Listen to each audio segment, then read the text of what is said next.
Acceptes-tu de décevoir? Je te pose cette question parce que si tu acceptes de décevoir, tu te rends libre de tout. Le sais-tu? Je t'invite à te poser cette question. Pourquoi? Parce qu'à partir du moment où tu acceptes de te décevoir et de décevoir les autres, tu sors des attentes et donc tu sors de l'emprise ou du pouvoir que certaines choses ou certaines personnes peuvent avoir sur toi. Et c'est ça qui te rend libre. Ce n'est pas le fait de devoir toujours répondre aux attentes des autres qui te rend libre, c'est le fait d'être conscient de ce que tu aimes faire, de ce que tu souhaites faire, de ce que tu souhaites donner, de ce que tu souhaites recevoir pour pouvoir là te sentir libre de devoir dire non quand c'est non, oui quand c'est oui, et d'accorder de la valeur à ce qui est important pour toi et de laisser les choses qui ne sont pas importantes pour toi de côté.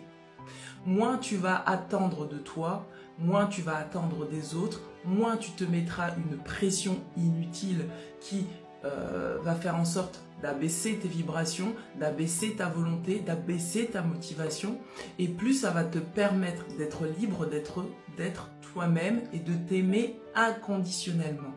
Qu'est-ce que ça veut dire s'aimer inconditionnellement? Alors je vais te donner ma définition, mais je constate que la définition de l'amour inconditionnel dépend de chacun. Pour moi, aimer inconditionnellement, c'est aimer tout ce que tu es au moment où tu l'es sans aucun jugement de ce que tu as produit ou de ce que tu as fait ou de ce que tu es. C'est t'aimer de manière à ce que, quel que soit ce que tu ne réalises pas ou ce que tu réalises, ça n'a aucun impact sur la manière dont tu te considères. C'est-à-dire que ta valeur est telle qu'elle t'a été donnée dès la naissance et qu'elle reste intacte dès la naissance. Le fait de s'aimer inconditionnellement de cette manière permet de continuer à construire et à bâtir l'estime de soi. C'est-à-dire que quel que soit ce que tu es, tu sais que tu as de la valeur. Quand tu as quelque chose et que tu aurais voulu que ça se passe différemment et que tu avais peut-être trop d'attentes vis-à-vis de toi, ça va te permettre d'aimer inconditionnellement ce que tu t'es proposé, ce que tu as fait, même si ce n'est pas à la hauteur de tes attentes.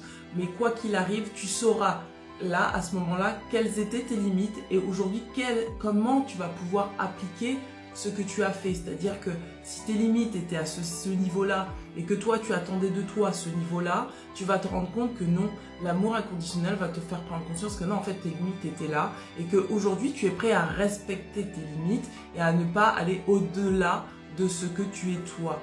Il en va de même dans tes relations. Si par exemple on attend trop de toi, tu seras capable de dire non, je ne peux pas aller dans la direction que tu me proposes ou que tu m'imposes parce que cela ne me respecte pas.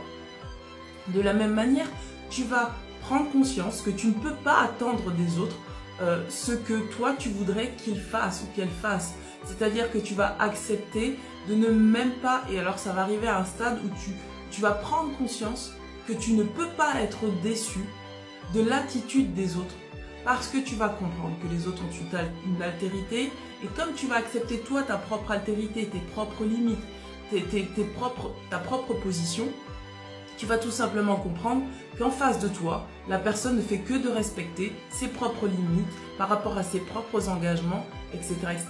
Et tu ne vas pas garder de colère ou de rancune si la personne fait comme elle en a envie, parce que chaque personne est libre. C'est pour ça que je te disais, à partir du moment où tu acceptes de te décevoir toi, de décevoir les autres, et de ne plus être dans cette notion de j'ai des attentes vis-à-vis de moi et vis-à-vis des autres, et donc je me déçois ou je déçois les autres, tu sors de l'état de la dévalorisation, et tu sors également de l'état d'emprise, et tu sors également de la considération que les autres personnes en face de toi doivent répondre à tes attentes. D'accord? Et ça te permet de comprendre ce qu'est vraiment l'amour inconditionnel au-delà des jugements que tu pourrais porter sur toi-même, au-delà des jugements que tu pourrais porter sur d'autres personnes et au-delà de ce que tu penses devoir être ou ne pas être pour correspondre et pour être acceptable. Voilà. Et bien écoute, je te laisse sur ces quelques paroles. Je te dis à bientôt. N'hésite pas à liker la vidéo. À bientôt. Ciao, ciao.